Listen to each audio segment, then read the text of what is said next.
So we did put together a couple of house rules. We don't want things to get a little rowdy here. Not that you guys would, I might. So first off, you did sign in, correct? Yes. All right, because we are going to be following up with you to again help us spread the word about the public hearing coming up on July 20th. So expect an email from us. We're also going to ask that everybody please be respectful of everyone's time, position on the project, whatever that position may be, and their turn to speak as well.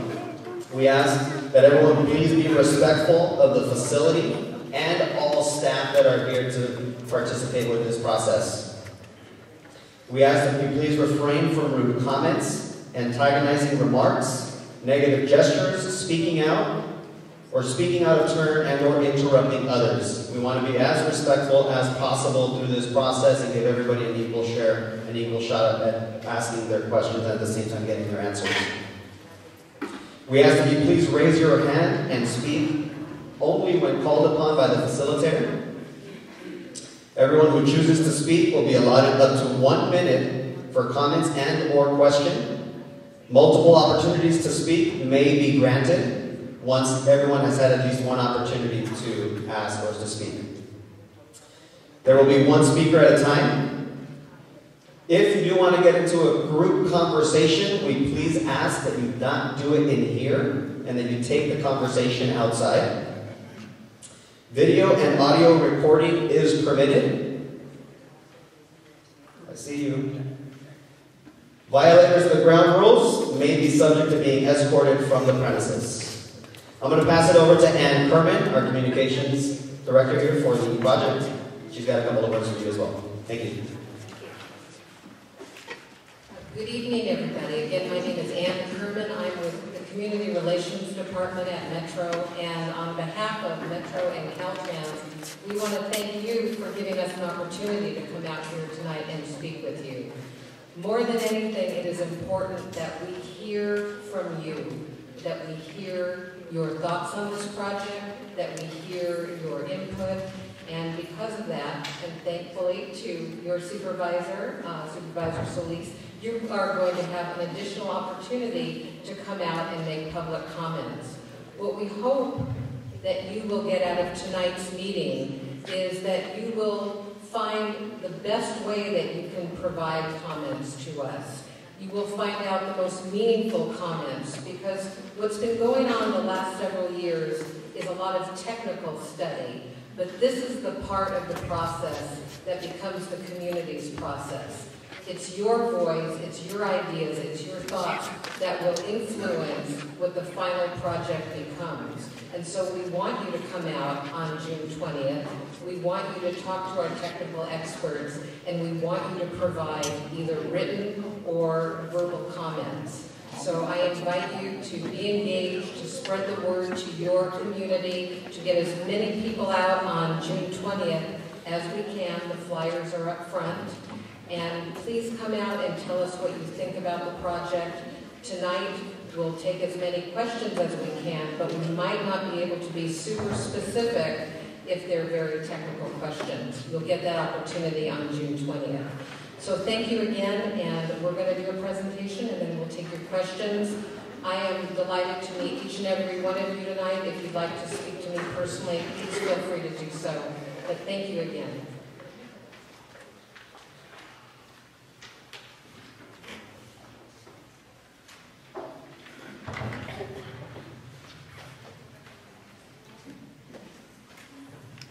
Good evening, residents of the East Los Angeles community. On behalf of Caltrans and Metro, I would like to thank you for the opportunity to present an overview of the State Route 710 North study. My name is John Lee, the Caltrans project manager, and I will present an overview of the environmental process. My Metro counterpart, Michelle Smith, will be presenting the alternative study, and Lauren Bloomberg from CH2M Hill will be discussing traffic and the screening process. The study was initiated 4 years ago, funded with Measure R, to alleviate mobility constraints in the study area. Over 100 multimodal alternatives were identified through the public scoping process and they were evaluated through a 3-step screening process, and 5 alternatives were advanced for further study. The draft EIR-EIS is currently being circulated for public review and comment through July 6, 2015. The draft EIR-EIS does not recommend or select a preferred alternative.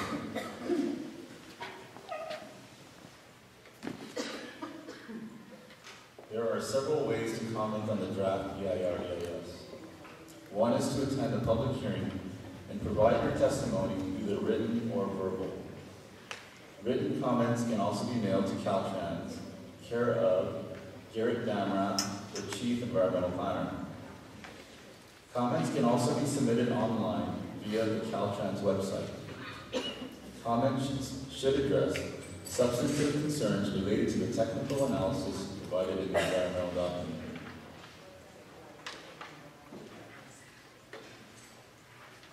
The draft EIR-EIS contains 2 volumes.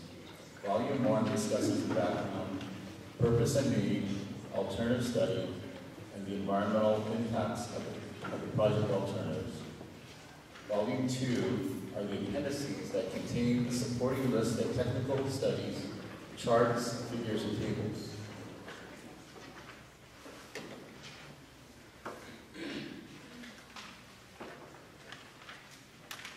The draft EIR-EIS evaluates an exhaustive number of environmental topics related to the physical environment, human environment, and biological environment, as well as other environmental topics, including cumulative impacts, construction impacts, and health risk assessment.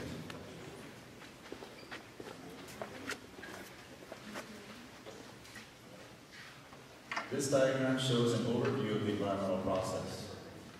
We are currently in the comment period, conducting public hearings, which will be followed by the response to comments preparation, identification of the preferred alternative, and approval of the final environmental document, and the record of decision, notice of determination. At this time, I will hand over the presentation to the Metro Project Manager, Michelle Smith, who will be presenting the alternative study. Good evening, everyone, and I'd like to also thank you for coming out tonight, because I know you were busy and had other things to do. I'm just going to stand. So we still have a few more background slides, or maybe that's not such a great idea. With you. So this is the study area I think most of you are familiar with.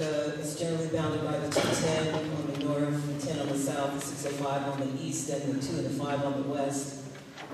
It's more than 100 square miles, and it underscores the depth and the breadth of the analysis and the outreach that has occurred over the years. Because of this such a large study area, we've got a lot of support from members of the Technical Advisory Committee within the various cities comprised of this study area, as well as the planning or the policy counterpart, which we call the Stakeholders Outreach Advisory Committee. Those committees were very instrumental in identifying some of the deficiencies within the study area. And I do want to point out that although we often say it's generally bounded by those particular routes, because we know when we do analysis, particularly traffic, air quality, perhaps even noise, the study limits are beyond what you see here today. So I did want to point that out. It's one of the busiest study areas. We've got a deficient north-south link within the study area. And we'll go to the next slide. Purpose statement. Because of the lack of north-south connection to accommodate the travel demand within the study area previously shown, the existing freeways as well as the local streets are inundated by traffic, and the transit system is also affected by it. The traffic that spills onto the city streets affects the buses that are on the city streets.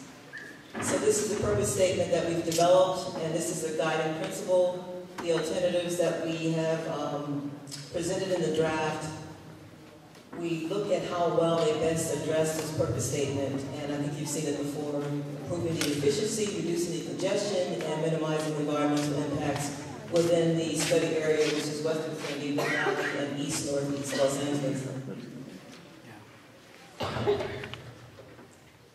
And these are the infamous alternatives, starting with the no-build and the transportation system management, transportation demand management, or TSM-TDM. That's a standalone alternative, as well as an alternative that has certain elements within the remaining three alternatives, which are the bus rapid transit, or BRT, the light rail transit, and then the freeway tunnel alternative. The freeway tunnel alternative has a couple of design and operational variations. The design variations pertain to the number of tunnels, dual bore meaning 2, single bore meaning 1 tunnel. The operational variations are as shown on the slide. Some are analysis with tolls and no with tolls, with and without trucks, and with tolls and without tolls, and express bus. The next couple of slides will be about the individual alternatives, and then we'll get to slides specifically in the East Los Angeles area. Again, the no-build provides a baseline against which all of the build alternatives are compared. The no-build includes all of the planned projects within SCAG's Regional Transportation Plan, and it does not include any improvements within the 710 study area. The TSM-TDM, or Transportation System Management, Transportation Demand Management, has 4 components.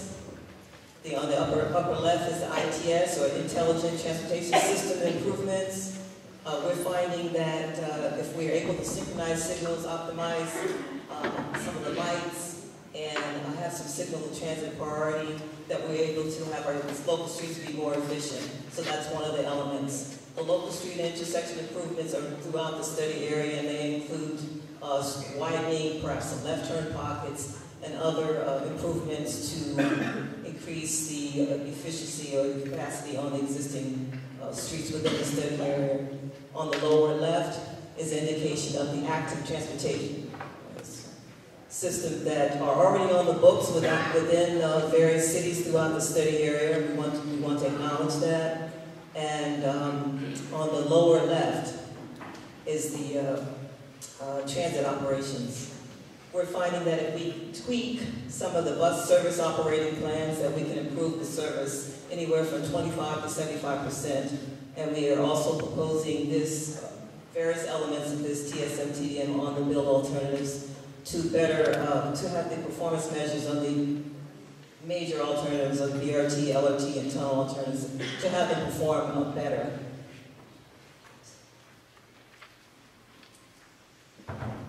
This is what we're calling the other build alternatives, and we will today spend a lot of time talking about the BRT and the light rail, the particular impacts to the East Los Angeles community, and that's what we've been asked to talk about today. We'll do our best to try to answer the questions. On the left, that BRT is a 12-mile corridor. It's got about 17 station stops, and you will see that it's color-coded. Perhaps you can't see, but it's on our website, this information. There are certain segments in which we have dedicated bus lanes in both directions, and others where it's only in one direction. The ones in which it's only in one direction is because there's usually limited right-of-way. This bus rapid transit services the East Los Angeles and Pasadena community. The light rail alternative in the middle, that's a 7.5-mile corridor. It's got 7 stations. On the south end, where you see the gold, is the elevated segment of the light rail. It's about 3.5 miles. The upper portion is the purple that's buried in the tunnel. That's the balance, 4 miles. Again, it serves East Los Angeles as well as Pasadena. We'll be covering them a little bit more in detail in the next slides.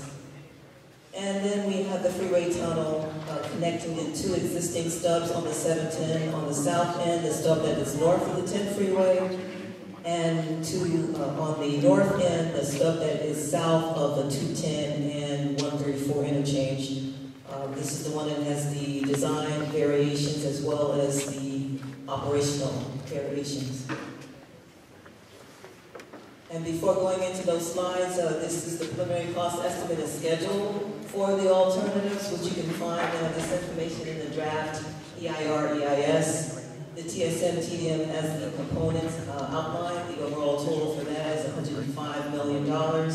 And the construction duration we believe to be 2 years. And you can see the bus rapid transit, $241 million, with 2 years construction duration. The light rail, $2.4 billion, 6 years to construct. The freeway tunnel, single board, $3.15 billion, 4 to 5 years, and $5.6 billion for the dual board. And just want to note that all of this is contingent upon potential fund source and project delivery method, meaning if we go with traditional design, bid, build, it usually takes a little bit longer. Nowadays we have a design, we have a couple options. We have design build, we have public-private partnerships, which in most instances accelerate the construction timeline. Oh, you showed up after all. Now, the rest of the slides are specific to East Los Angeles. This is why we're here tonight. The bus rapid transit, or the BRT, this particular slide does not show the entire alignment. It's just the south end of the bus rapid transit alternative. Not certain how well you can see this, but the BRT is in the blue. In this particular alignment, we've got a shared bus rapid transit on the yellow segments. That would be from Beverly, just south of Beverly, all the way to Whittier. We've got 2 station stops at Whittier and Pomona.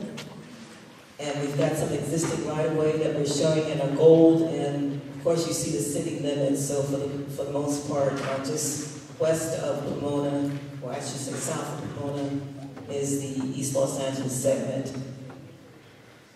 And I'll have a slide that summarizes the various impacts. But for the most part, in order for the bus rapid transit to operate, we are restricting the peak hour parking. And so in those instances, those are temporary parking losses. In some instances, they are permanent parking losses for the stations. This is the light rail transit, or LRT southern terminus, specific to East Los Angeles, which is why we're here tonight. We have the elevated section over to the right, which is shown in the purple. We're showing 2 stations. Actually, we're showing the 1 floral station with the alignment, and then we're showing the existing Civic Center station to the left that is in yellow. This is the segment of the alignment that unfortunately does require some displacement of businesses in order to implement this particular alternative. And we also have in this particular alternative right-of-way that is needed for the stations. Just to be fair, we have the freeway tunnel, the southern terminus. That was the other list of the other build alternatives. For East Los Angeles, we are not showing any impact to this community. Okay, so the summary, community impacts. This information can be found in the Community Impact Assessment section of the draft environmental document. The draft environmental document had more than 24 technical studies that were prepared to support the draft. The draft is actually 2 volumes, as John alluded to, that I mentioned earlier. Volumes 1 and 2, those are not the 26,000 pages. When you combine the 2 volumes for the draft environmental document along with the more than 24 technical studies that were done to develop and to support the findings, that's when you come up with the 26,000 pages. So this particular table has been compiled based on the Community Impact Assessment Report that evaluates all the potential impacts for each build alternative for each particular city within the study area. So we have full acquisition. You'll notice that that would be 16 for the light rail, and that would be those businesses that are displaced for the southern portion of the alignment that is elevated. The partial acquisition we have for BRT and LRT, and that would just be for perhaps some curb cuts. The permanent easements, where we have only one for the light rail. Again, we have business displacement number 15. That's more specific to the full parcel acquisition. Employee displacement, that count as 155, will be displaced if this particular alternative is advanced. Property tax loss, we've got some for both the BRT and the LRT. They're shown here, $156, $8,730 for the light rail. Sales tax loss, these two figures are per year. We do have sales tax loss for the light rail. That's $24,000, better than $24,000. Permanent parking losses for the BRT would be for a total of 4. Permanent peak hour parking losses, a little bit more on for the BRT, a total of 118. That's peak hour parking losses. And then the temporary parking losses, more for the light rail. I just want to read this note. All property impacts are appropriate and subject to further refinement during final design. And that's important to note because this is the draft environmental document. What happens next in the project development phase is that you go into the final design, and that's where you have more detailed plans. That's when you've decided on the preferred alternative, and you can be certain about the right-of-way impacts. Impacts to individual properties may include a combination of property acquisition, permanent easement, and temporary construction easements. Again, the source is the Community Impact Assessment Report. And now I'd like to introduce Lauren Bloomberg. He's with the CH2M Hill team, under contract with Metro, and he's our traffic lead, and he'll be going over the traffic portion as well as the screening that was required to arrive at the 5 alternatives that would advance to the draft. Good evening. As Michelle said, I'm going to cover 2 topics really tonight. One is we're going to take a look at the traffic impacts. So traffic is one of the disciplines, one of the many disciplines that were covered as part of the environmental document. I'm going to look I'll share with you first the specific impacts, and impacts are generally positive for East LA, and then I'll show you an overall view of the traffic and transportation findings for the entire corridor. And then the second thing I'll do is we're going to take a step back. We've been asked to share with you how we got here. Michelle just showed you the 5 alternatives. I'll give you some insights into that process. So, first slide here, I'm going to talk specifically about the analysis, the traffic analysis, and this one is just for East Los Angeles. We did an analysis, a comprehensive traffic analysis, not only of the study area, but beyond. We actually went from Ventura County all the way down to Imperial County. And then we started focusing on details. So we looked at the study area, and then we looked at individual freeway segments and intersections. The summary that we have on this slide here is specific to East Los Angeles. So it's a subset of the traffic analysis that is documented in the EIR, the draft EIR EIS. We basically extracted the information that's most relevant to you all here. For the entire study area, we looked at 156 intersections. There's actually over 2,000 intersections in the study area. As Michelle mentioned, it's a very large study area. We did a screening process to identify those that were most critical. The highest volumes, that were most affected by one or more of the alternatives, and or were tied to the freeway system. And so we focused on 156 critical intersections. Of those 156, 7 intersections are within East Los Angeles. So we looked at those in more detail, and we also looked at the 25 intersections that are closest in the surrounding communities, mostly in LA and in the cities to the north and east. The 7 in East LA are, most of them are either on Mednick or Atlantic. The 25 closest, they don't have them all listed here, but the closest is at the 60 in Atlantic, and the one that's furthest away is Atlantic and Glenton, so we had a range there. So then I'll show you the details on the next slide. Then we took a look at how did the alternatives affect the operations of those intersections in East LA. In other words, did the delay get greater or did it get worse? And in all cases, the delay is reduced. In other words, there'll be less delay, generally less traffic at the intersections. That was a common theme for all of the alternatives. The transit alternatives, we see a shift to bus or transit. For the freeway alternatives, we see a shift of traffic from the surface streets to the freeways. So when we look at just the 7 intersections in East LA and the 25 that are closest, the 3 transit alternatives, which are BRT,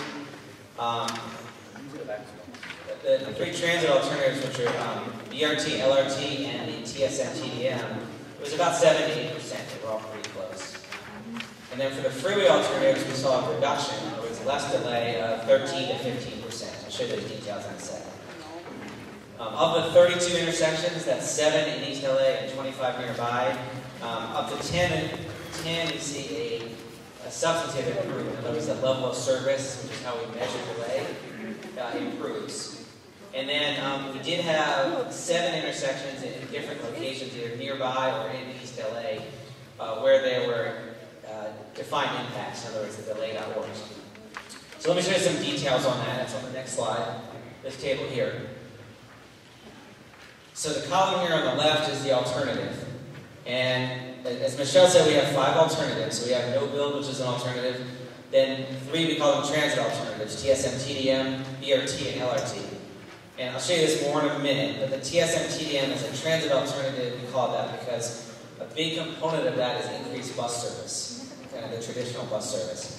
So TSM, we have the bus service increase, BRT is the bus rapid transit, and LRT is the light rail transit. All those are transit alternatives. And then we have the freeway tunnel alternative. Michelle showed you earlier, we have multiple variations of that. Here we're showing 2 of them. The biggest ones for traffic are single bore, which is 2 lanes of traffic in each direction, or the dual bore, which is 4 lanes of traffic in each direction. The next columns there are the average delay, so that's seconds. So the no build means if you don't build anything, what's the average delay for those 32 intersections? And it's about 40 seconds per driver. So on average, that's what you wait there. Then we looked at, for each of the alternatives, what would the average delay, and you can see those numbers are lower. So they go down to 40, 39, 36, 35. And then the percent reduction column, those are the same numbers I showed you on the last slide. That's the change in delay for those 7 intersections in East LA and 25 close by. So that's the 7 to 8% for the traffic, for the transit alternatives, and 13 to 15% for the tunnel alternatives. The last columns on the right are the, we just do a count of which got worse by sort of a meaningful amount, 5 seconds or more, and which got better. In other words, they have 5 seconds or more less delay. So it's something someone would notice. So you can see the relative numbers there. Okay, so all those are specific to East LA. We go to the next slide. I'm going to move up a level here, and we'll talk about the entire study area. So how do the alternatives look for addressing their need and purpose, which is providing, in simple terms, providing more north-south travel for both vehicular travel and for transit. So the top shows the new transit ridership.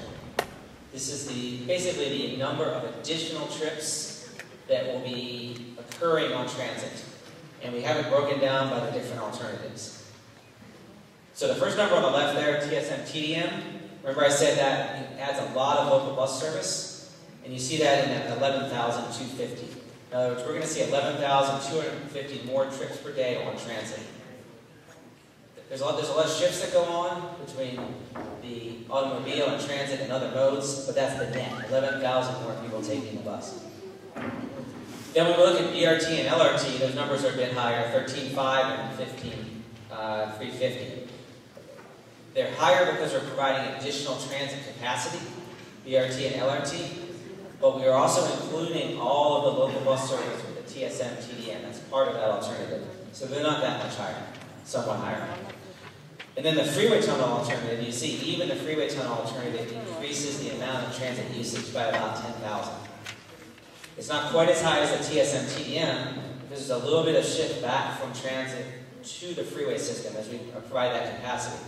but it's still positive, and that we're increasing the amount of transit usage with all the alternatives. And all of them, basically all in the range of about 10,000 to 15,000. The bottom part of the chart here is the average daily traffic volumes in the freeway tunnel.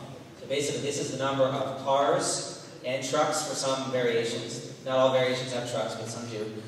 That are predicted to use the freeway tunnel. And by the way, both of these are in 2035.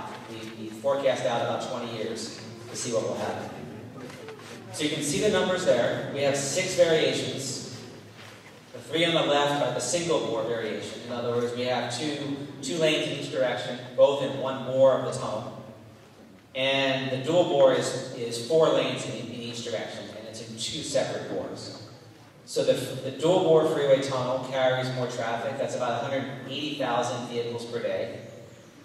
That's if we do not toll it. And it's about 170,000 if we do toll it. The single bore freeway tunnel, you can see the numbers are about half as much, a little more than half. With the single bore tunnel, we will always include a toll for that. So all of the variations include a toll, but we looked at different versions where trucks would be allowed, or if we had a dedicated express bus in addition to all the automobile traffic. And you see those numbers are pretty close. It's about 90,000.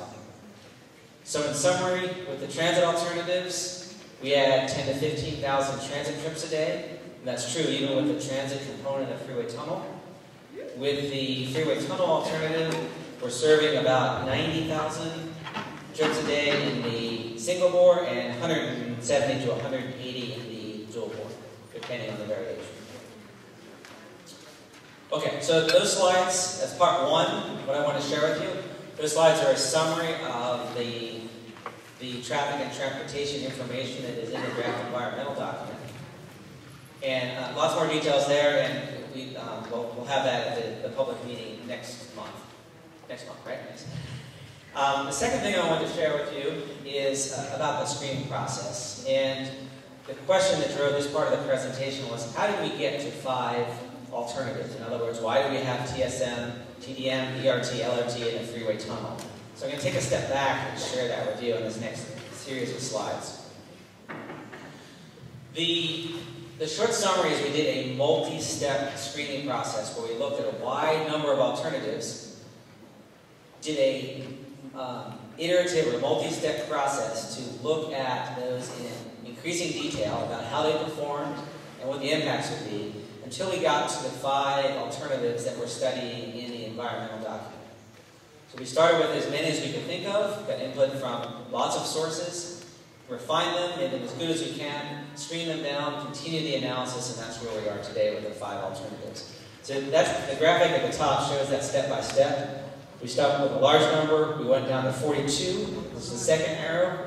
We did what we called an initial screening to get down to 12, and then a secondary screening to get down to the 5 that are in the draft EIR, EIS, which is where we are right now.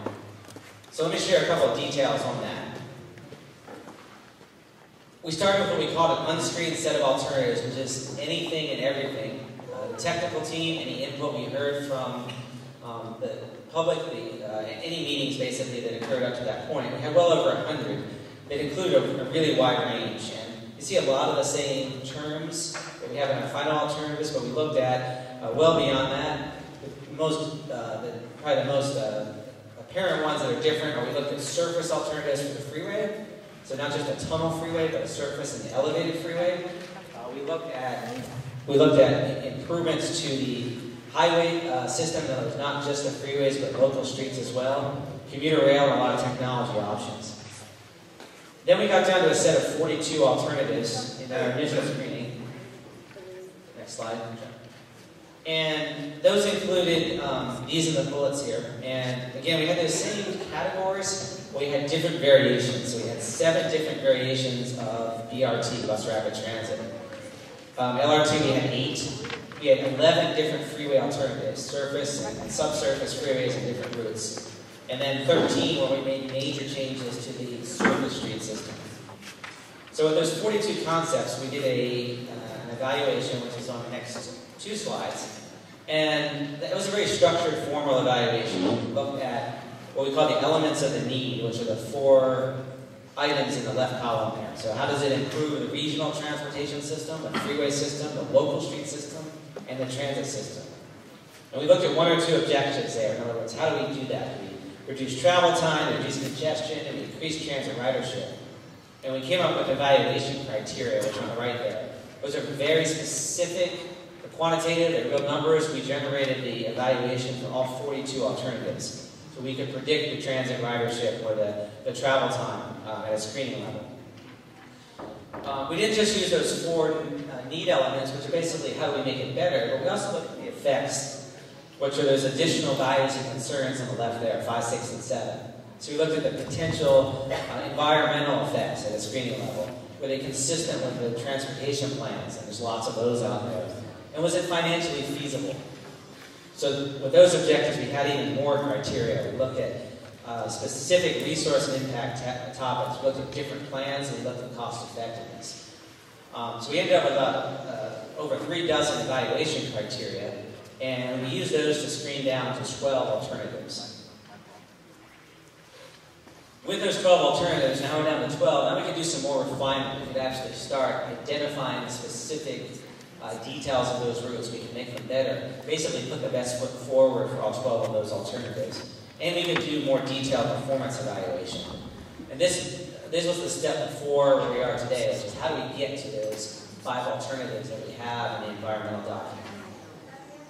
So we have 2 slides here, actually a very detailed chart on that.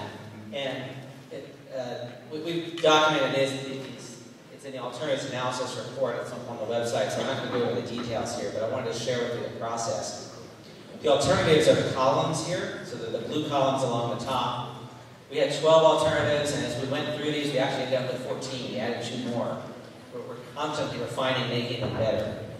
And then we ended up with 42 different performance measures. Those are the rows in this table.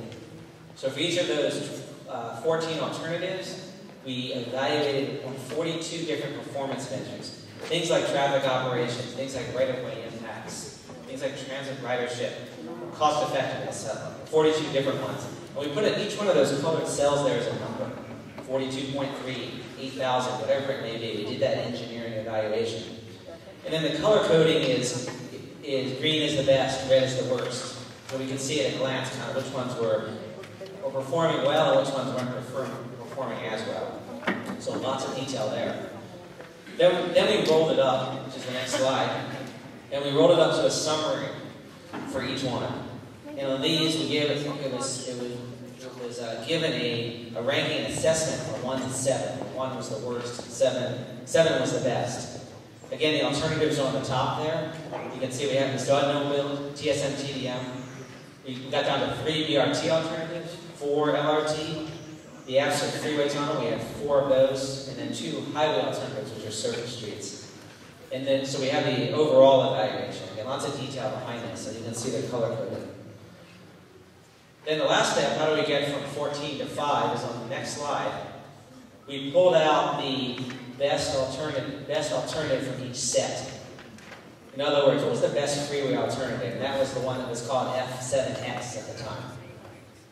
Now you can see, and a couple of we didn't just do one here. For BRT, we basically had a virtual tie between 2 of them, BRT 6 and 6A. So we combined them into one called 6X. And likewise, for LRT, we had 4A and 4B, which are very similar scoring, in fact identical on this. We call that LRT 4X. Continual theme here, we're always refining and making it better, taking the best of the best and eliminating the worst. So these are the 5 alternatives that made it forward to the environmental process. We haven't retained those names. BRT 6X is now just BRT. It's the BRT alternative. Likewise, LRT and the freeway tunnel. Those are the ones that have brought us forward. So, in summary, these last several slides are this was a comprehensive, it was an iterative, it was a quantitative process that led us to the 5 alternatives that are the subject of the environmental document that we're looking at.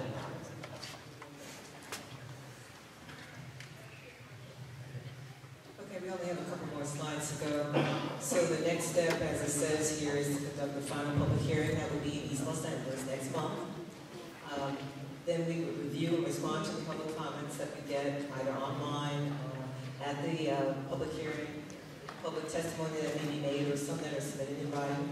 Then we prepare the supporting data to substantiate the preferred alternative based on what we've heard, based on the engineering, any particular changes that may be made. Then we would present that information to the Metro Board for concurrence and finalize the environmental document. And then Caltrans would approve the final document, and that is done by recording the decision or providing a notice of determination.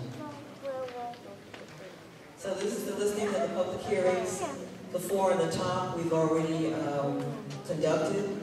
The next one is here in East Los Angeles at the David Walker, right here, middle school. That's right there. Saturday, June 20th from 10 to 4. And we mentioned earlier there would be a map viewing, and at that time we have about 15 stations where you have subject experts to answer questions, and then the formal public hearing starts from 11 to 4 p.m. And the last slide, of course, is how to where you can view the draft, and then there's a short link for those that don't want to type that long one, and then there's the Metro website that has additional information about public hearings. This concludes our presentation, and we'd like to open it up to discussions or questions that the community has. Thanks again for coming out tonight.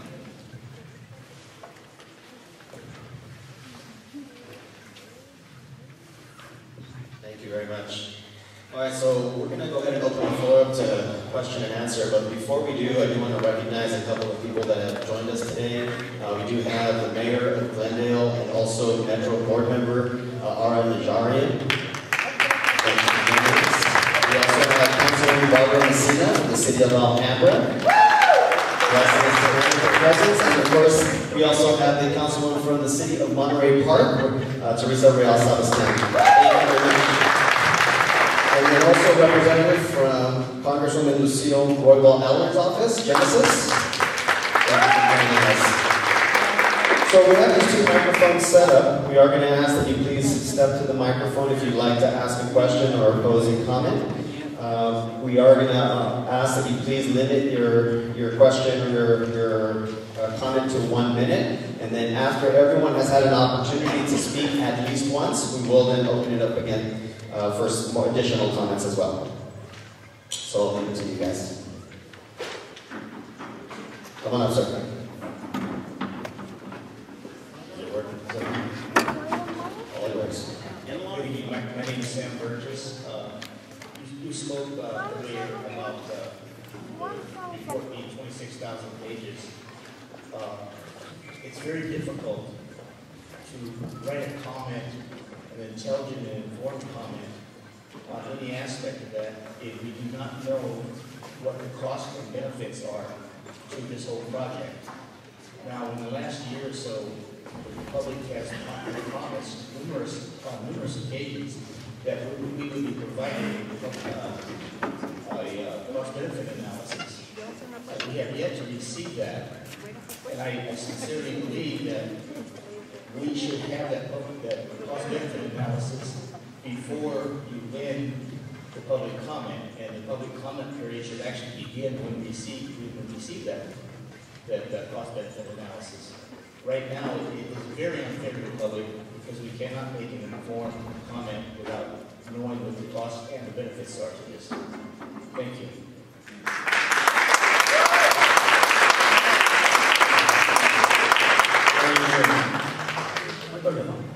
Dr. Tom Williams, 38-year owner-occupant in El Sereno at the focal point of the south terminal of the Tunnel Freeway. Basic problem. Oh, also I'm with the Sierra Club Transportation Committee, and the Sierra Club Transportation Committee and ambulance chapter are against any new pavement, such as SR 710 Freeway Tunnel, and also the I-710 South expansion. The basic issues are that light rail, bus rapid transit, the existing express buses, commuter buses, and even down to the Dash and East LA shuttles can provide adequate movement of the passengers. We're also trying to get the 40,000 trucks that are estimated for the SR 710 and thereby the 710 between the south and the north on rail. So the basic element is Sierra Club is opposed to the tunnel freeway. We're strongly supportive of a better example of light rail bus rapid transit than has been provided in the EIR. You don't mind wrapping it up, please. Environmental justice was said not to have a problem with the EIR. But when you have elevated light rail in the south and underground light rail in the north, you have a basic environmental justice problem. Thank you. Again, the premise behind today's workshop is to get answers to questions. As much as we want to hear comments also, we do ask that you please ask as many questions as you can. Thank you. Okay, I have a question, but I also have a preface to that question. This is related to the impact on East LA, and I'm just really curious as to the evaluation process in particular. East LA is a larger community than what's included in the project study area. And if you look at the East LA community, it has been, it's had more than its fair share of unwanted, undesirable, and harmful public transportation projects on some of the freeways that are all around and create a nightmare of existence for those who actually live. So what I'm wondering, my question is was that even taken into account that an above ground light rail system would further add on top of the blight that's already been experienced to the East LA community? What kind of comparison was done in terms of negative, harmful effects from the light rail transit in terms of adding on top of unwanted projects, a history of unwanted projects? What kind of comparison was done of the impact on the East LA community in comparison to some of the other alternatives that were there? I'm having a hard time understanding that evaluation process.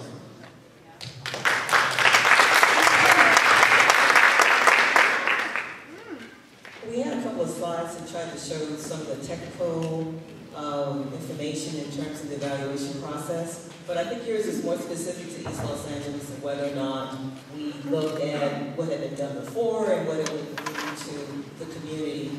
And I could say that when we looked at and made a determination that there were no disproportionate impacts on the community, it was based on the fact that providing additional access to other parts of the study area was a plus. And I think that some kind of way that got lost in the translation. When you have better access on transportation, you can get to more jobs, you can get to different retail centers, you can get to educational facilities. So that's the premise that we look at when we're a transportation agency and we're looking at potential benefits, and then we do have to weigh against the impact. That particular alternative 4, as we showed you on the slide, we had a total of 8 that we looked at. Of the 8, that was the better one. There were some questions as to why is the entire alignment buried in a tunnel, and that, believe it or not, posed even more impacts to your community. So this is the type of comment that you can make at the public hearing, and perhaps you can get even a better explanation. But we have a fairly large study area. We do count on people like yourselves or your representatives to point out deficiencies, to point out things that need to be corrected. And perhaps we didn't hear enough of that. But in our humble estimation, as the technicians, that particular the alternative was the best one, had the minimal amount of impacts to your community. Hi, my name is Monica, and first of all, I thank the First District Office for meeting for the community. East LA has not had the opportunity like other communities I'm glad we're going to have a public hearing. I do live in Alhambra, born and raised East LA, representing my family, representing my community. And I don't understand why they want to build a light rail on Mending. It's going to affect so many small businesses, number one. It's going to affect some very walkable community. Number two, a lot of senior citizens, a lot of children. And number two, people from East LA do not go to Pasadena. People from Pasadena do not go to East LA. And it's not, how is that going to help the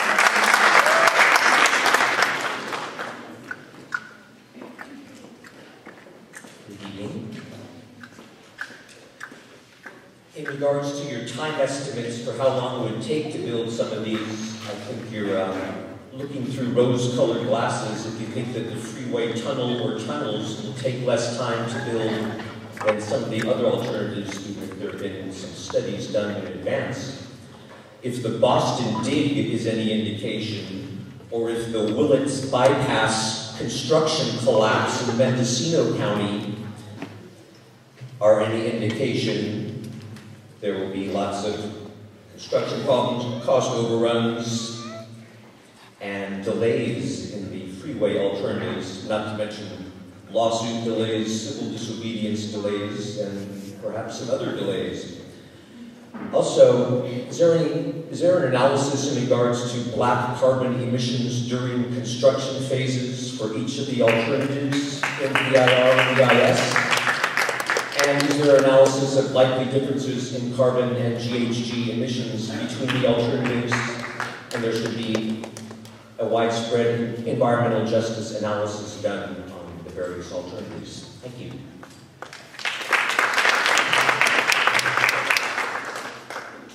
Hi, good evening. My name is Myung Soo-seok. I'm a representative of the Ironworkers Local 433. We're one of the construction unions that will be impacted by this particular discussion. Here to state our union's support for the construction of the freeway tunnel. And our rationale for that is a very simple one.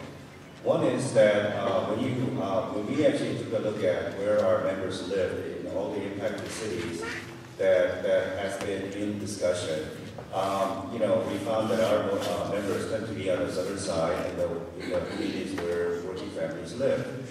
Now, if you take a look at what kind of environment have been created because of the missing link between the 710 and other communities, the solution is to get these cars off the road. And by doing so, you decrease the emission and you control waste that you can treat it. Right now, Alhambra and other southern states are completely impacted by congestion, air pollution, and when our kids are going to school and doing physical activities and stuff like that, all of those things are into consideration. All the other things are very noble things. And in an ideal world, if we had all the resources, we should be doing all of them.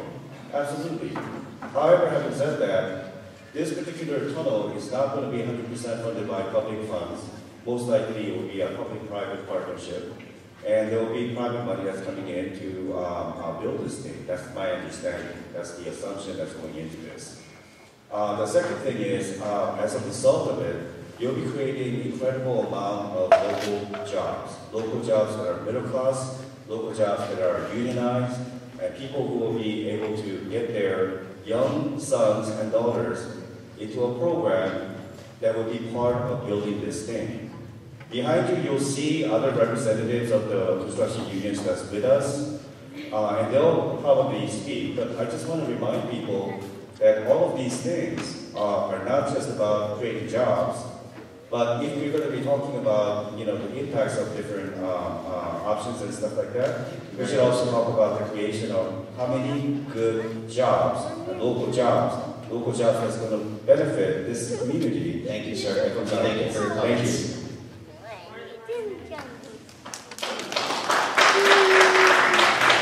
Hi folks, I won't turn my back on you, I'll talk to everybody. My name is Ron Mackay, and my family and I own a shopping center across the street, the one corridor on the Coffee Bean. We've been in East LA since 1929. My parents learned Spanish by giving credit to the people who lived in the neighborhood. You know, my dad and my uncle, Tomo and Zen, they ran Atomic Insecticide, which my brother still runs. I'm sorry, because I'm really pissed off, okay? I'm trying to be professional, but they said I could talk freely, so I'm going to talk freely. This is not about me as an individual or my family, because I feel like I have so much support in this room, because my family represents somebody that's from the community, that shows respect and gives respect. And we took our money and we took a risk and we did something. And now we're getting screwed, okay? And everybody has this feeling in their gut like they're getting screwed, because you know what? We're getting screwed. And it's not just me, okay? Because there's something down deep inside that's called human decency. When somebody talks about you like they're your friend, they got your back. Okay? With all due respect, what's going on here, and I speak from experience, I've been involved in the business community, in the political community for 20 years. I spend more weekend moments in East LA than anybody.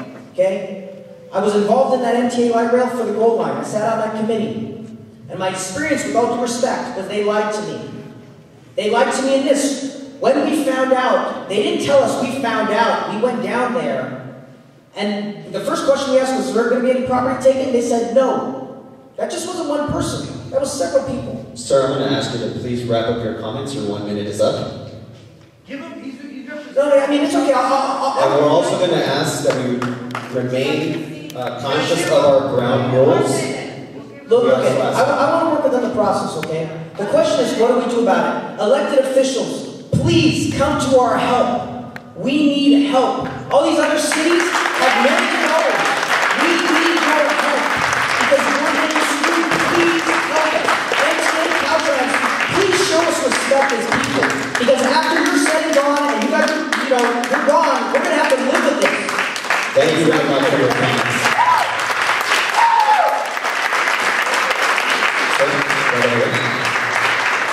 Again, we are limiting you to 1 minute, and we only have roughly about 45 minutes that you please take advantage of the team from Caltrans and Metro to ask questions if indeed you want answers. Thank you. Yes, my name is John. I have a comment and a question. My comment is, when we came in to sign, we were only given two sheets of, what was going to be proposed, and what was going to be discussed.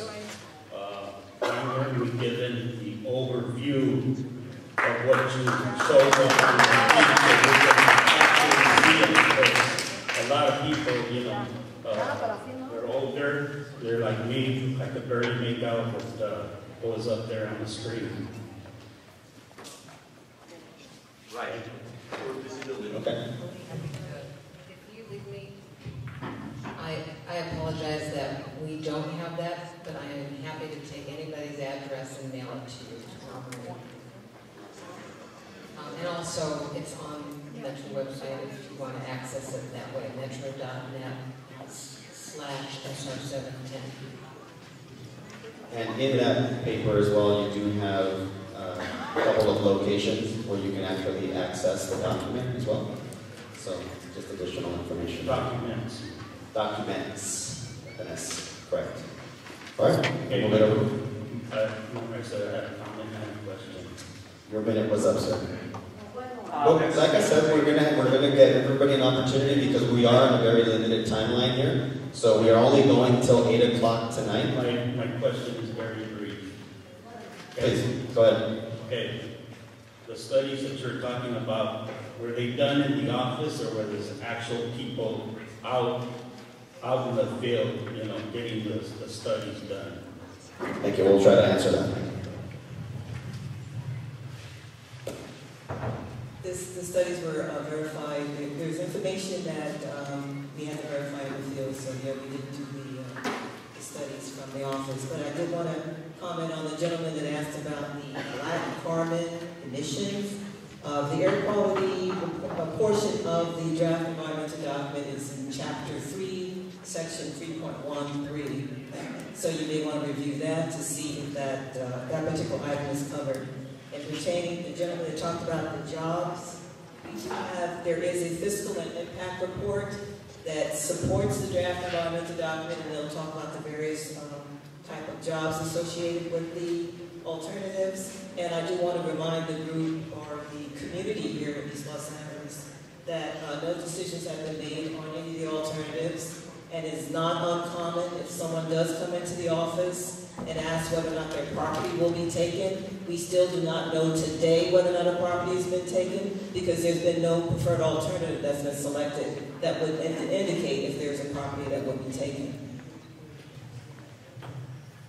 My name is Quetzal. I'm a business owner of the Bellevue district of Ferguson, Indiana, where the East Side extension for the Gold Line was constructed. And I have a common question on this last question. My comment is to the community. Please do not let yourself be fooled by the plans that Metro and Caltrans are drawing to you. Obviously, the people that were in the past boards, and I'm glad that someone said were lied to, with a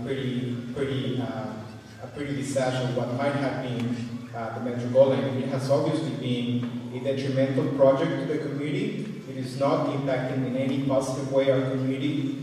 Quite the opposite, and I wonder if there's any comparison to what has been done to my community to what you guys are planning to do to this other side of the East Los Angeles, which is basically segregating it, cutting it across with a metro light rail.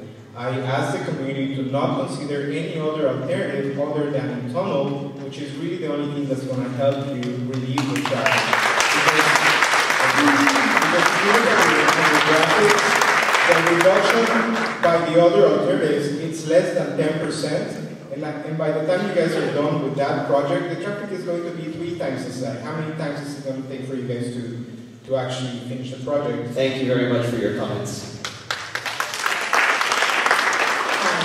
I'm Los Angeles, and the ex-state assemblyman, Anthony Portantino, asked you for a cost-benefit analysis to be presented in this EIR process, and we don't have it. How can any of these people in this room, any of us, determine the alternatives that you have shown us in your data with the LRT, with the BRT, or the tunnel, if we don't have a cost-benefit analysis? How can your panel has failed the public? We have asked you for this for 3.5 years solid. Our LA City Council asked you for it when they drew up the resolution against the tunnel, against all the alternatives that you proposed. Pasadena City Council just went against and voted against your alternatives as well, on record. SR 99 up north is the boring machine that was going to be brought down here to dig the tunnel, and it's stuck. And it's costing money every day to those taxpayers. The Big Dig in Boston cost $22 billion and took 12 years. Actually, it's 17 years. My cousin lived over there by the Big Dig, and his kids developed asthma and autism. Thank you very much for your comments. Thank you.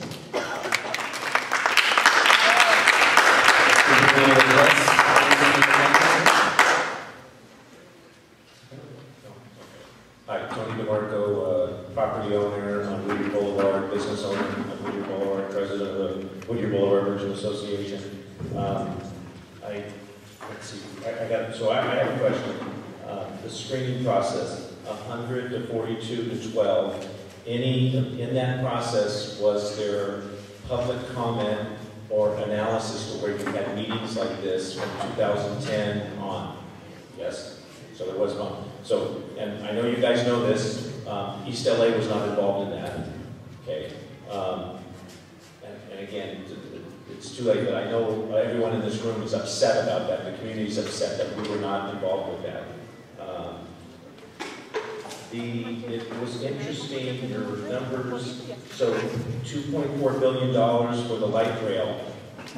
There's 15,000 trips per day, $2.4 billion, right? Did I get that number right? $5 billion for the tunnel, 190,000 vehicles, correct? So it's, my calculation, so it's costing $106,000 for a trip for the light rail, and it's costing $28,000 per vehicle for the tunnel. Again, as a business owner and as the business community, it doesn't make sense to me. You want to move or you want to alleviate cars and you put in bus or a light rail, that's supposed to alleviate cars. I still don't understand that. Thank you very much for your comments, sir. Thank you. We're going to take an opportunity to answer some of your questions. In terms of a couple of people mentioned the cost-benefit analysis. We have every intention of making that available to the stakeholders, to the public. We know that you're interested in that. It is under review. It's in a draft. When it's finalized, we'll be sure to let everyone know that the cost-benefit analysis is ready for review. In terms of the East Los Angeles outreach, there has been outreach in East Los Angeles. I know we've gone back and forth on that. There's been outreach over the screening process. And I think that's all I want to say.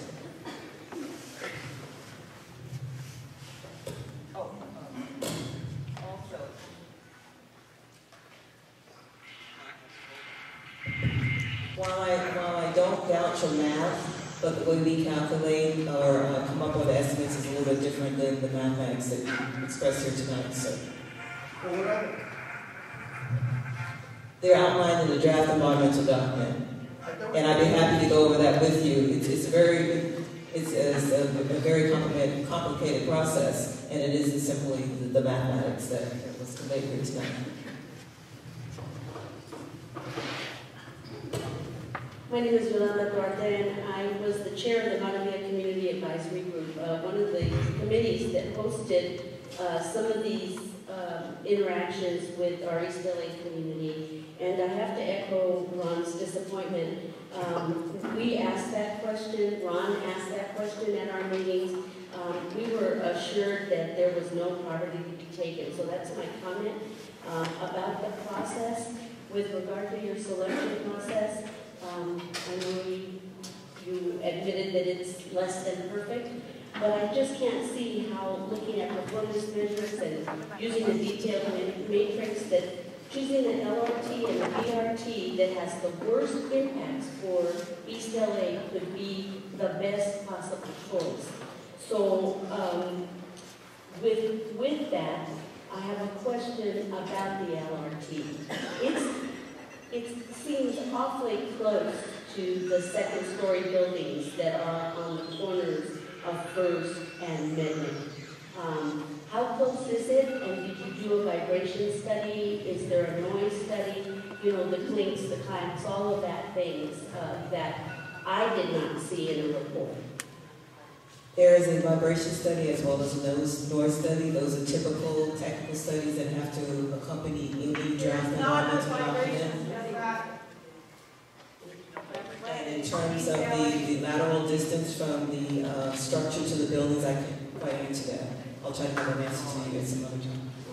But maybe by the public hearing, yes, that would be a good time to have something. The lateral distance. I did not see a vibration study, nor did I see a sighting for it, so could you check to make sure that that is in fact true? For East LA. Will do.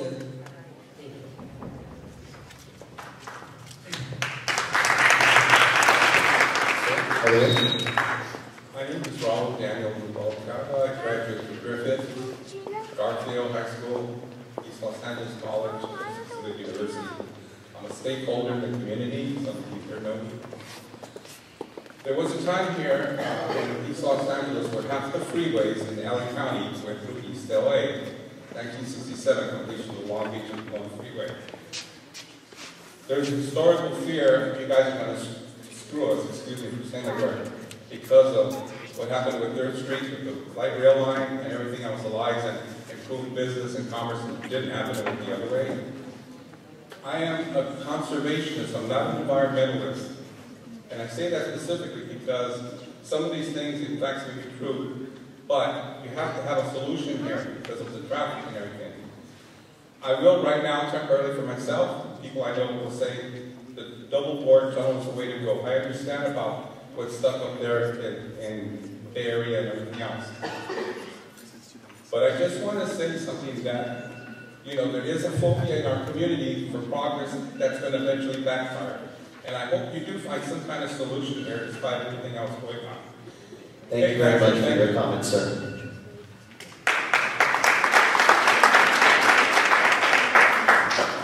Yes, I'm Barbara Messina. I am an Alhambra resident. I just have 3 questions on behalf of the people in East LA, because I know it's very difficult to see and to understand. I have a very accurate map here that shows the various alternatives, and I think 3 things need to be addressed. And it was skimmed over, but I think you need to repeat the part where you said how many businesses would be taken, how many jobs would be lost. I think you need to reiterate the distance of the light rail where it will be up in the air. How many miles will that track be up in the air before it comes down to go underground in Alhambra, which I think is an environmental injustice to the people of East LA. Thank you. Thank you very much. I just want to make one quick announcement here. We have roughly about 27 more minutes or so. So we're just going to, once again, encourage you to make your comments in the form of a question. We do want to get as many answers as we possibly can. Again, we're only here until 8 o'clock. Thank you.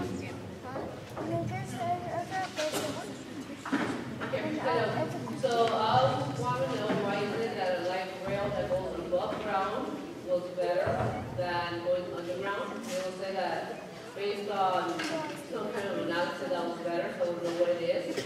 Also, was there not an analysis made on how much foot traffic was going to be lost on Mendick?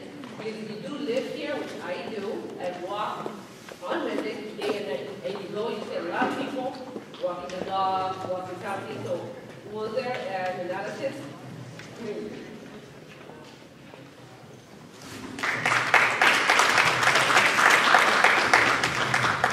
I'll try the last one first. In terms of the foot traffic on Mendick, I don't believe there was an analysis done on the foot traffic on Mendick. I do know that Mendick is considered more so than some of the other streets because of the lower traffic volume. And that often generates a lot of decisions that we make, whether or not we propose an improvement because we have to either take a lane on an existing highway or a road. And so you look at a road that the traffic is a little bit less, so that's the factor. Am I correct? And in terms of why we went below or why it was under, that would be in Chapter 2 under alternatives considered and eliminated. We do talk about why a full buried tunnel was ruled out. Chapter 2. Good evening. I'm Ron Miller with the LA Orange County Building Trades. I represent 140,000 craftsmen and women, many thousands that live in this area. And I want to talk about 50 years ago when I went to elementary school, and on a clear day we couldn't see a mile. We didn't even know the mountains were there. We didn't know the mountains were there until after a day after it had rained. The air has got better in the community, in the whole basin, and that's due to better improvements in the cars, better improvements in the fuel, better improvements in the freeway systems, and this is a completion of a project that was put into effect many years ago. And so we've reviewed the EIR, and we believe that the tunnel is the most effective way to free up traffic on the freeways, get the traffic off the side streets that bail off the freeways to get where they're going, put it in the tunnel, and complete the project. That's what's going to make the community better. Thank you.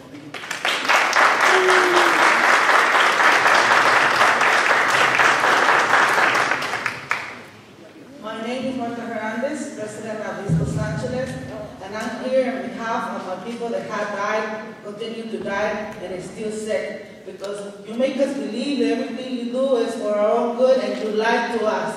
You have violated our human rights by telling us that you are monitoring the air. So far I know the monitors are not even in East Los Angeles. There's one in San Gabriel, another one in Boyle Heights. You never had done studies in East Los Angeles, as far as I know. You did it at the exits, not in the heart or in the freeways. You lied to us, lied and continue to lie. This is not for our benefits, it's not for our interest. We're not going to have no businesses, people coming shopping here. Our business is going to go out the road. And our lives and your plans are not medical plans for our people that are getting sick or you greedy. When you make plans in East Los Angeles, you're taking lives off my people. And you have a certain community people are sick already and dying, and you are not respecting us. By throwing us this action on the last minute and not even asking us, not do outreach in the community and ask us if we want it. Why you do that and put something that is going to happen here? You have to come with a plan and we have to say, okay, because this is our time, respect us.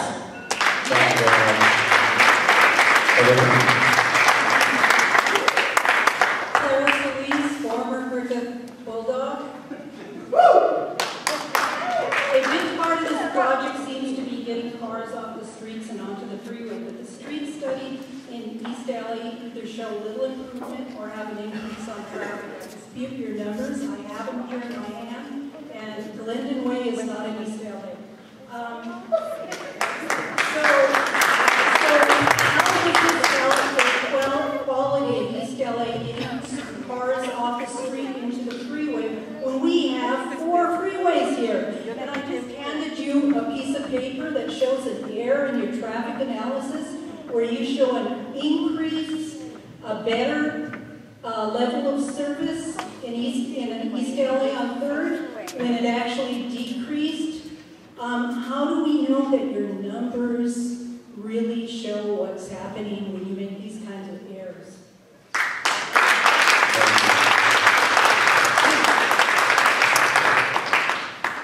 Hi, my name is Maritza Makina, and I'm also a local resident. I'm also a bulldog.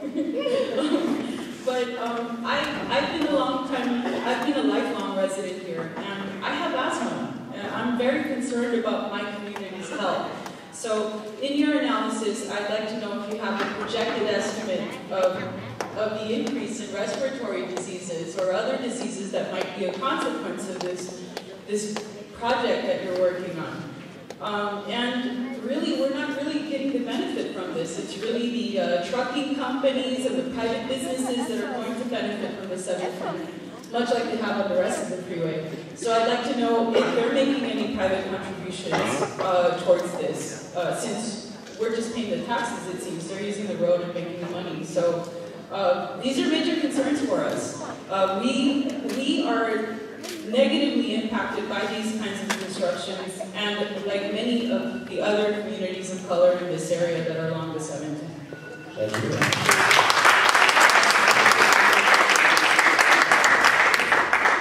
Buenas tardes, gente. Joe Cano from No 710 Action Committee, El Sereno. Let me just clarify the lady that came up from Alhambra. I want to clarify that she's the city councilwoman from Alhambra, and they're the major proponents of pushing the tunnel on El Sereno. They're using the LRT to divide El Sereno and East LA in a divide and conquer tactic to get you guys to select faulty alternatives. Now, turning to the experts here, the cost-benefit analysis is missing.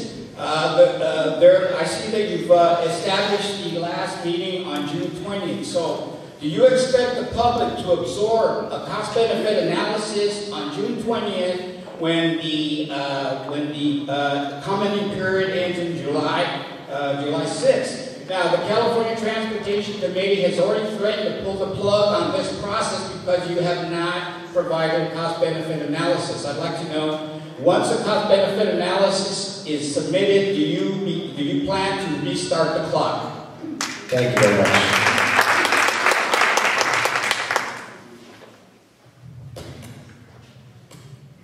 The immediate plan is to get the cost-benefit analysis finalized and released to the public. Other than that, there are no plans. Trish Gossett, No 710 Action Committee, and I'm a resident of Highland Park, which is in Los Angeles. I would like for you to explain to the public the process by which you arrive at no tolls versus collecting tolls for the tunnel, and also explain how a public-private partnership gets paid back if there's no tolls collected from building a tunnel. Unfortunately, the contract work that was tasked out does not address that.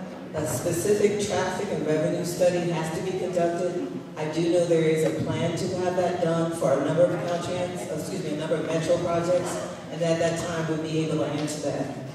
What you're asking for this particular study team, this is beyond the scope of what the team was tasked to do.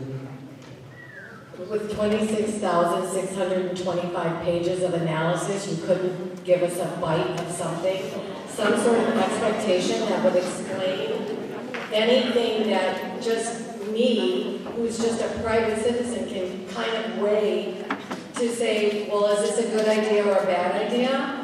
I mean, I don't understand how you can put together a $40 million document and not explain just fundamentally, you know, if there's going to be tolls in the tunnel or not.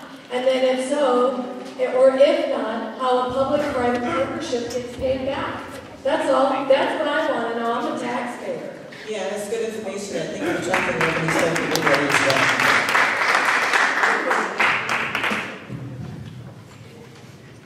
Can you please explain to us how a preferred alternative is selected?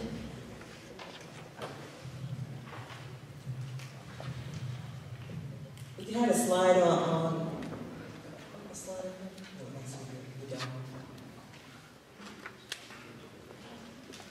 At the conclusion of the public comment period, we assess the comments, and perhaps there are comments that are saying that there's some design that we should consider, or there may be some fatal flaws in what we've assessed. We answer that, consider the outreach comments, and then with the technical experts, and I think we have a very strong team with a broad background in planning, transit, structures, and engineering in general, and that proposal will be going forth to the Metro executive officers as well as board staff, and we will always be contacting the community to let them know what we're deciding on. That may not be what you're looking for, but we assess the comments that are coming in, and then we have the technical engineering and planning to make any necessary changes, and then we will provide that information to our execs based on supporting information. We expect that maybe a year from now or so, we'll have a better handle on things. We're still getting comments in every day. Good evening. Thank you for coming, everybody from East Los Angeles and our neighbors also. I'm representing the East LA Chamber of Commerce and also a resident of East Los Angeles. Number one, when you had 200 options, you left East LA out of it until the 5 options. Why did you do that? Number two, the outreach committee that did your outreach, Capitan Sausage, they were warned over and over. They avoided all the arteries of the impacted area, Atlantic, Mendic, Woody Boulevard. Why did you allow them to do that? Number three, this East LA community has a far lower income. Any other community could sustain losing businesses and be out of some income, but the East LA community is a lower income and very densely populated, and they deserve the respect of having no injustice done to the community. Number four, everybody from East Los Angeles, we need to get 200 people plus to be heard. Every other community, like Piñata, Pasadena, South Pasadena, El Sereno, they had 100 plus of their meetings. We need to show up the numbers, and we need to be all on the same page. No light rail, no buses, build the tunnel. We need to do that. Thank you very much for your comments. This is our community, East LA. Raise your hand if you're with East LA Chamber of Commerce. We have some sign-in sheets. Let's get together. Let's show our numbers and show these people that we don't like being railroaded. Don't railroad East LA. Thank you. Thank you.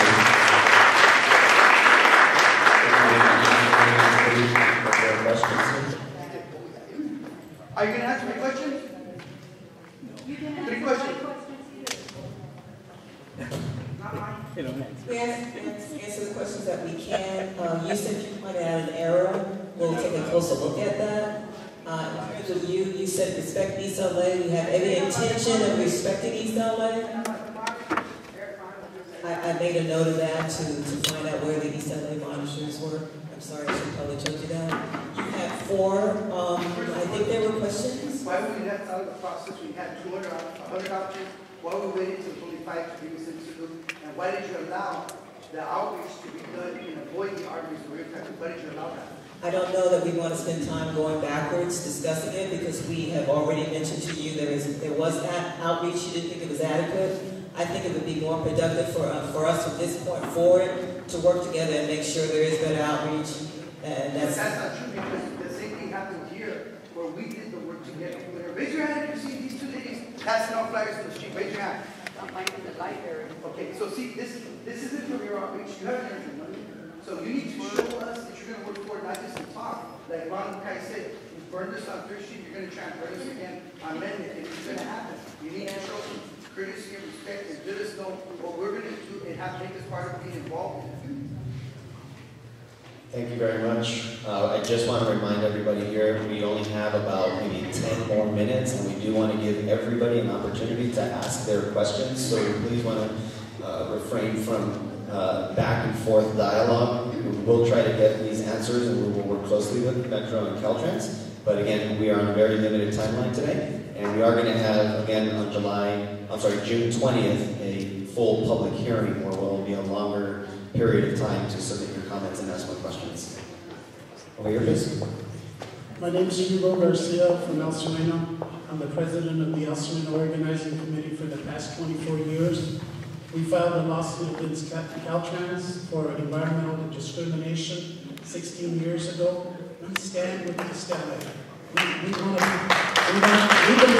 that East LA and El Sereno should support one another, that we should have autonomy and have a say in whatever plans. Regardless of these 5 alternatives, we should be able to come up with our own alternative. We think that we're against the tunnel. We would like for East LA to respect us also in our struggle for over 5 decades against the surface route and now against the tunnel. We should not be pitted against each other. We need to not listen to Alhambra, who has always said, you know what, build it in El Sereno. But you know what? We tell them at this Messina, who has gone to our meetings and disrespected us and said, build it in El Sereno. Why don't you build it in Alhambra if you want it? You know what? You don't tell us what to do. Not in El Sereno, we're not going to take it. And the thing is, though, we don't even wish it in Alhambra. Thank you for your comments. But I do have a question. Has the tunnel have support of the Council of Governments in the long-range transportation plan? Can you answer that? Yeah, no, not SCAD, with the COGS. I think Barbara's on it, right? Are you still on the COGS, Barbara? Do you have the support of the COGS? Because that's important. It's SCAD, it's part of the Regional Transportation Plan. Well, do you have support of the COGS? We're not polling support. We're in the middle of a public comment period. We're trying to solicit comments. I'm just wondering if you have support, but I think you don't. But anyway, we stand with East LA.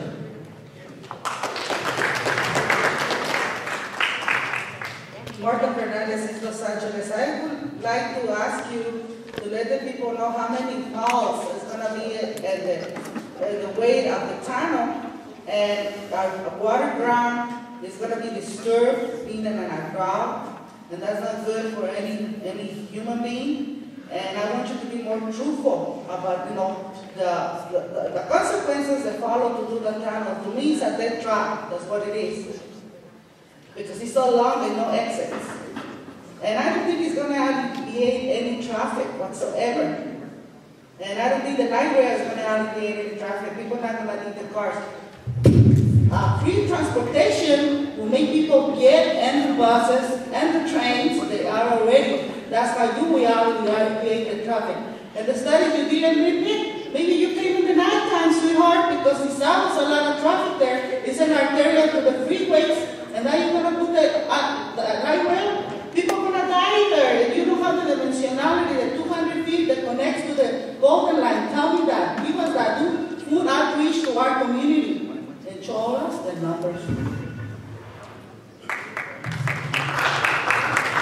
Hi folks, just a comment and then a question. I fundamentally disagree that there was any meaningful outreach in East LA about the 17 North. And I'm pretty involved. And I know a lot of people in East LA, and all of the involved people had absolutely no knowledge.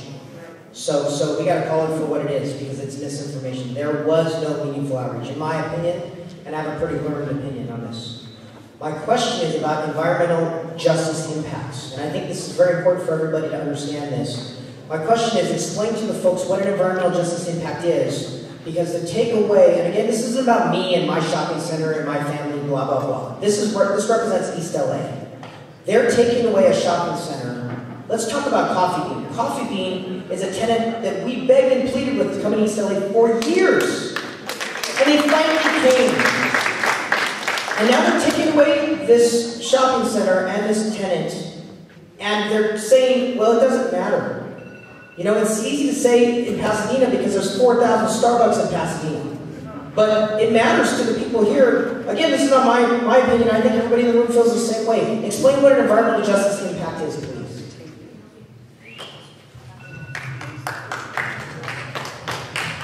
There's no expertise on this panel to explain to you what the environmental justice impact is. Unfortunately, we don't have that answer for you, this group that's here today. Can I comment about what fairness? Can I actually? Yes. I would like to thank everybody for coming. We really want to listen to your comments. We want to listen to your questions, and we want to try to get them answered as much as possible. But I do encourage everybody to come on June 20th, the same location, for the public hearing. This is not a public hearing. Your comments are not recorded. At the public hearing, they will be recorded. So I encourage you to come back on June 20th so you can record the public hearings. We will have our experts on staff to answer every question during that viewing time. So I please encourage you to come back on June 20th to the public hearing. Actually, sir, I know you've already had an opportunity. This gentleman has not. Thank you very much, and we thank you for being here and making yourself available to us. There was an old Chinese general way back in one of the Qing dynasties who said, "He who ignores history is doomed to make the same mistakes again." So we can recall many, many years ago when the rail was first thought of being constructed, they thought of constructing it out on the west side of Los Angeles. We voted it down twice. Then they said, we're going to extend it to East LA, and it passed. They constructed it out in the west, underground. They had, anytime you have metal against metal, you get powder, metallic powder, but they had filters, everything was great. When they finished the West LA, they said, we ran out of money, we can't do the East LA. So we had to go again and get more money. However, most of it, and it passed, most of it is now above ground.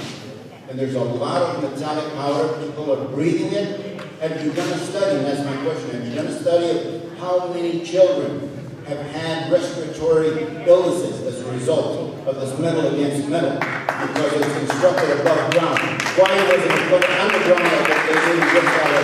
They want to do the same thing on Atlantic Boulevard. Thank you. Thank you.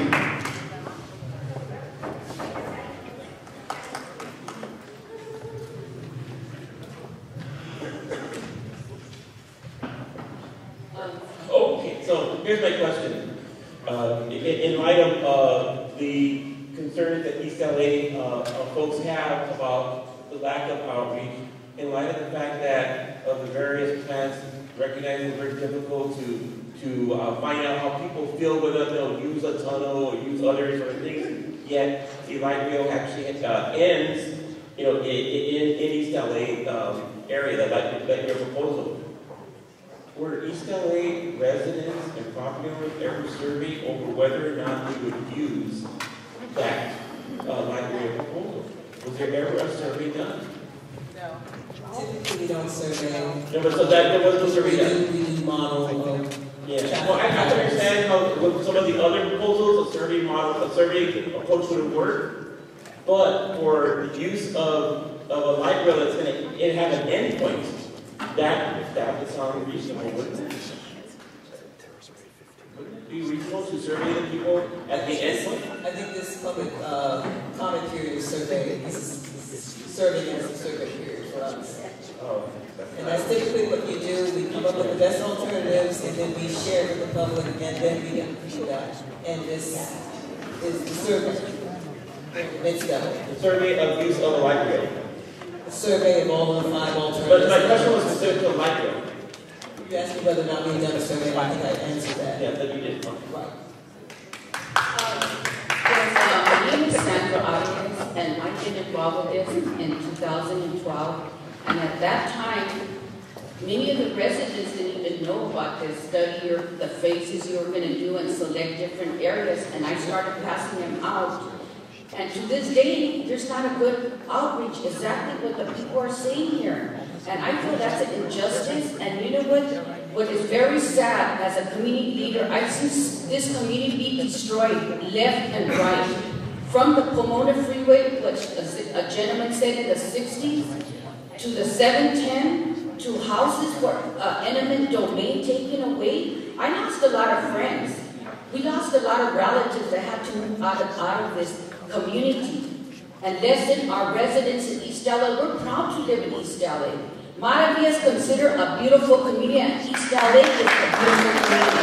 And you come in at our community, to our elder people that have lived here and want to die here, and then especially Ron, he has, you know what, he filled our needs of our community by getting that shopping center. A beautiful shopping center that business people took a chance in East LA to establish it there. And the Coffee Bean, Pollo Loco, and all these other ones, Juan Pollo, and all of them, and we don't want that taken away. We don't want our community to be destroyed because you people are making money out of our community, and we will fight it. Thank you for your comments. So we are almost at the 8 o'clock mark. We're going to call it the last few that are here standing. We do have our team that is cutting it off. Again, we are only here technically until 8 o'clock, and we definitely want to thank the school district, the school principal, and all staff here at the school that helped us pull this together. But we are going to call it at the last couple here. Thank you. Okay, thank you. My name is Kobe King, and I'm here representing the Beyond the 710 Coalition, which is the cities of Pasadena, South Pasadena, Lafayette, Front Ridge, Sierra Madre, and Glendale. And the reason that I'm here tonight, I want to introduce our plan to East LA, because generally we're in solidarity with you. Our message is pretty simple. The tunnel will devastate communities, will not appreciably improve traffic. But just as importantly from tonight, I want to make sure that you understand that Beyond the 710 believes that the light rail alternative that is in the AR is completely flawed. We do not support it at all. We understand why El Sereno and East LA are against the light rail alternative.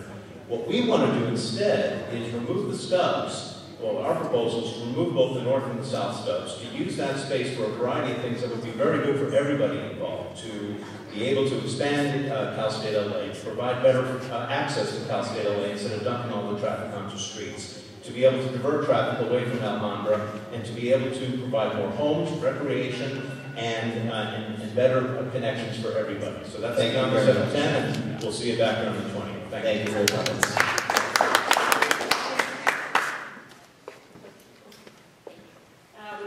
Mi nombre es Ismael Coronado, vivo aquí en el este de Los Ángeles.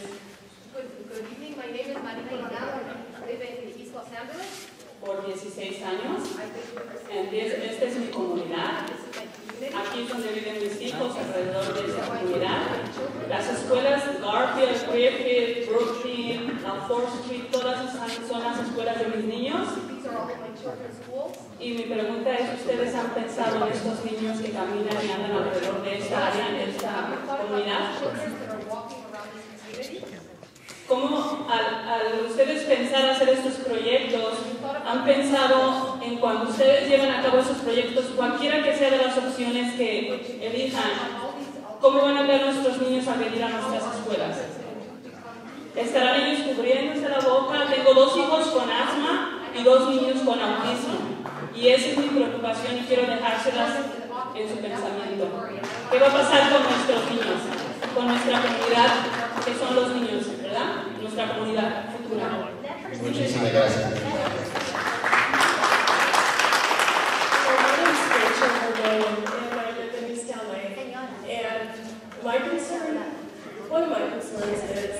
Cause and effect. Does your cause and effect include children that want to go to college and want to pursue a successful life that have asthma? He has a twin brother. They both have asthma. I have a grandson that has asthma and autism tendencies. Does your cause and effect, have you done a survey on that, on our children's health, and what that is doing to the community of East LA? Thank you.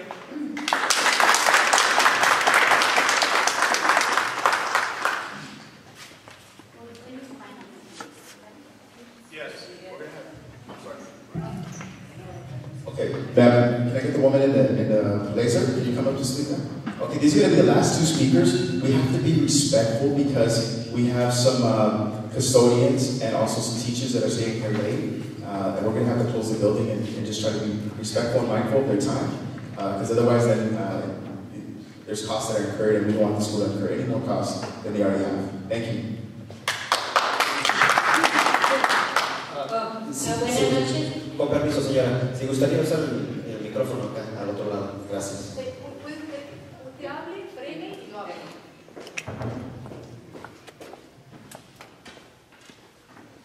Adelante, señora. Buenas noches. Mi nombre es Trinidad Gómez. Yo tengo aquí en el este de Los Ángeles 60 años. Trinidad Gómez, and I've lived in East Los Angeles for 60 years. Yo he sido voluntaria en las escuelas.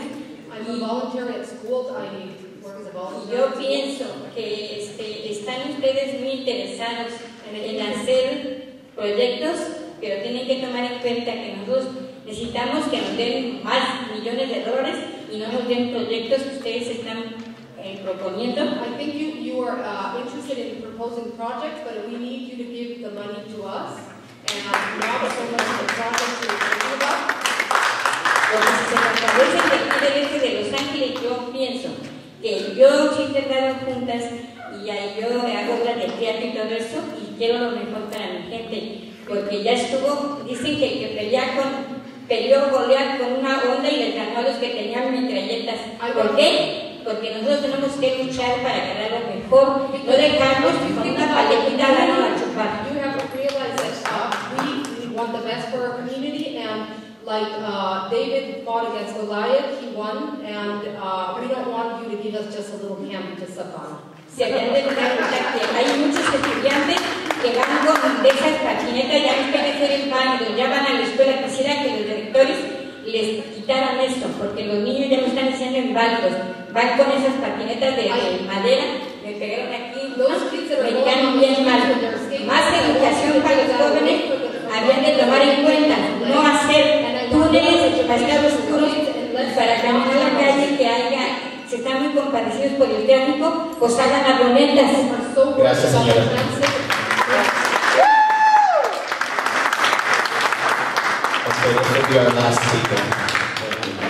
Good evening, everyone. My name is Teresa Riel Sebastian. I'm a resident of Monterey Park, and I'm a council member in Monterey Park.